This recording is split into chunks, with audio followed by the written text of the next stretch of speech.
Your bank doesn't think you're rich, even if you make six figures, or if your salary puts you in the top 10% of earners in your city, because banks don't care about your salary. They care about something else entirely, something most people don't realize they're being measured by until it's already decided their fate. And once you understand what that something is, a lot of things start making sense. Why your coworker with the lower salary got approved for a bigger mortgage, why that influencer with no obvious job lives in a penthouse, and why your parents keep telling you to build wealth but never explain what that actually means. This is about the invisible line that separates people banks want to serve from people banks want to profit from. And if you don't know which side you're on, you're probably on the wrong one. Let's start with a question. What makes someone rich? If you asked 100 people on the street, most would say income, a high salary, maybe a corner office, a nice car, or a house in the right neighborhood, the trappings of success. But banks see it differently. To a bank, income is just potential. It's a promise. It's what you might do. Wealth is what you've already done. And that distinction isn't semantic, it's mathematical. It's the difference between being courted and being tolerated, between getting calls from private bankers and getting charged monthly fees. Here's how it works. When you walk into a bank, any bank, there's a number attached to your name. Not your credit score, though that matters, and not your salary, though that's in the file too. It's your assets under management, your AUM. This is the sum of everything you have that the bank can see and measure. Checking accounts, savings accounts, investment portfolios, retirement funds, CDs, and money market accounts. Anything liquid or semi-liquid that sits in their system or could sit in their system. Most major banks have internal tiers, thresholds, that trigger different levels of service. And once you cross a threshold, the bank starts treating you like a different species of customer. You get fee waivers, higher interest rates on savings, better credit card offers, lower mortgage rates, dedicated phone lines, and access to human beings who actually solve problems. And if you're really in the club, if you're past the seven-figure mark, you get something else. You get a private banker. Now, private banking isn't what most people think it is. It's not a guy in a suit opening doors for you, and it's not champagne in the lobby. It's a dedicated financial advisor whose entire job is to help you avoid taxes, optimize returns, and structure your wealth in ways that make it grow faster while staying protected. You get estate planning, trust services, and access to exclusive investment vehicles that aren't available to retail customers, hedge funds, private equity deals, and pre-IPO stock offerings. The rate of return on these investments is often higher, sometimes significantly higher, which means the gap between you and everyone else starts widening automatically just because you crossed the line. And here's the irony. The person making $400,000 a year but spending $390,000 of it doesn't get this treatment, while the person making $90,000 a year but saving $30,000 of it for a decade does, because the bank doesn't care how much you make, it cares how much you keep. Now let's talk about why this matters right now. Because we're living through a weird moment in economic history. Salaries are higher than they've ever been for certain professions. Tech workers, finance professionals, doctors, lawyers, and mid-level corporate managers. And six-figure incomes aren't rare anymore. But wealth concentration is also higher than it's been in a century. So you've got this strange phenomenon where people feel rich because they earn a lot, but they're functionally poor because they own nothing. They rent expensive apartments, lease luxury cars, pay for premium subscriptions, buy high-end groceries, designer clothes, and take international vacations. Their lifestyle screams wealth, but their balance sheet is empty, and the bank knows this. There's actually a term for it in the industry.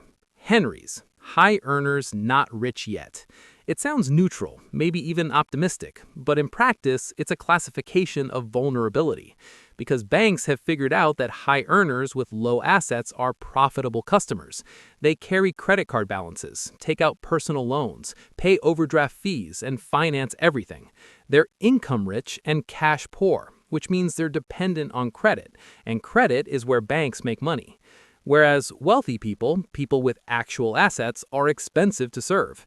They don't need loans, they don't carry balances, they negotiate, and they leave if they don't get what they want. So the entire system is designed to extract from one group and cater to the other. And the line between those groups isn't your job title, your education, or how hard you work. It's how much you've managed to keep. Let's look at an example.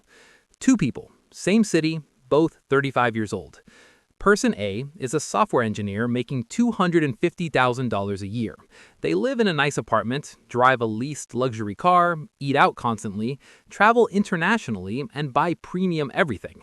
Their savings account has $12,000. Their investments hold $18,000, and their total liquid assets come to about $30,000. Person B is a public school teacher making $65,000 a year. They live with a roommate, drive a used car, cook at home, and haven't left the country in years, but they've been investing consistently for a decade, inherited some money and never touched it, and built real savings.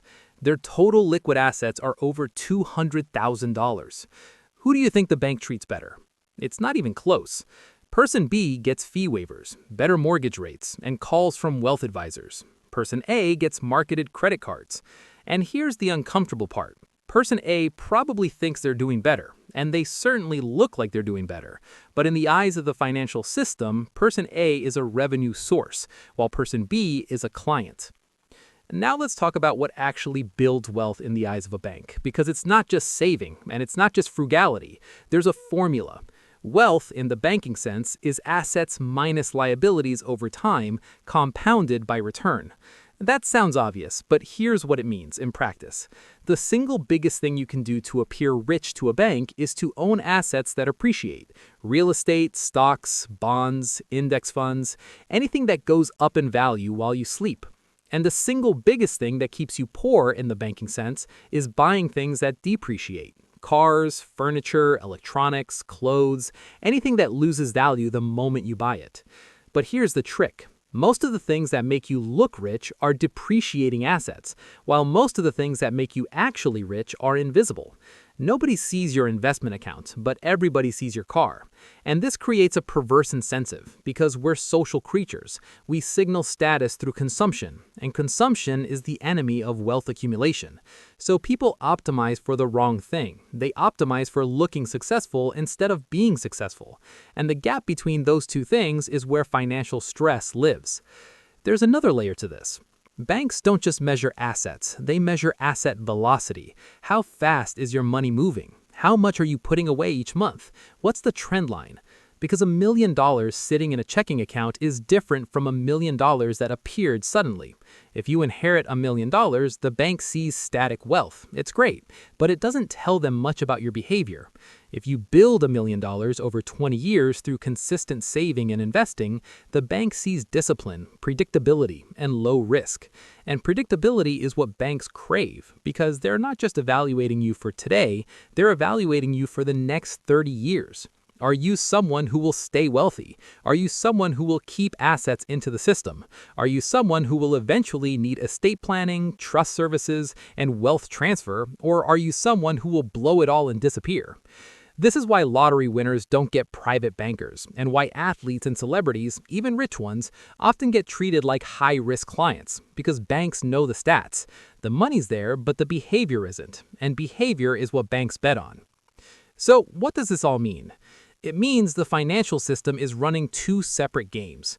One game is for people who look rich, high income, high spending, and high visibility.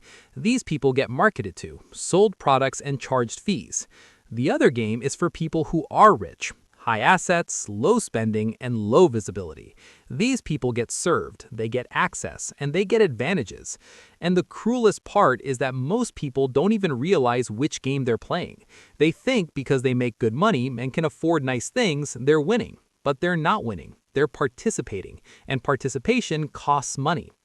Here's a stat that doesn't get talked about enough.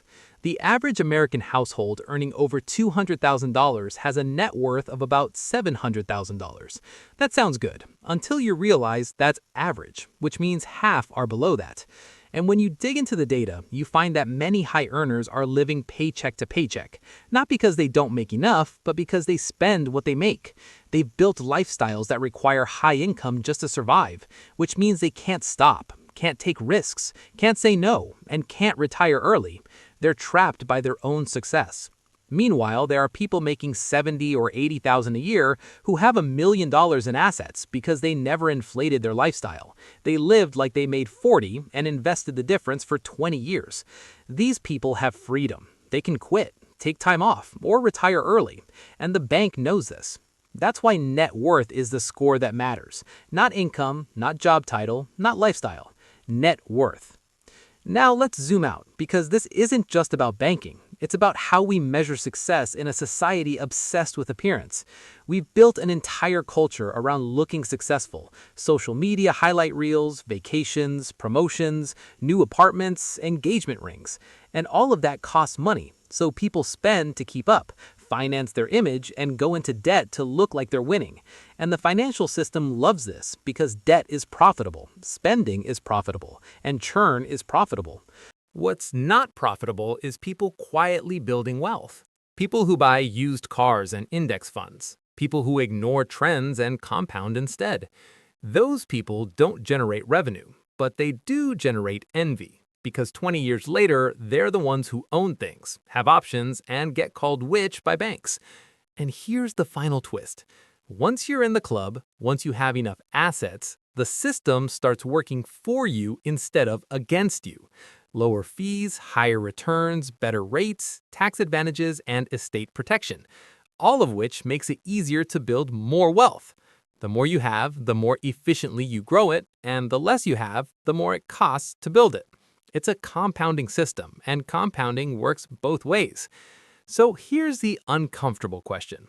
If banks decide who's rich based on assets, not income, and most people optimize for income instead of assets, are we all just playing the wrong game?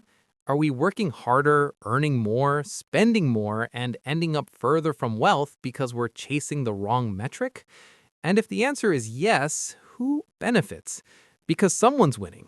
Banks are making record profits, wealth inequality is at historic highs, and more people than ever feel like they're doing well but somehow falling behind. Maybe the system isn't broken. Maybe it's working exactly as designed. You just have to decide which side of it you want to be on.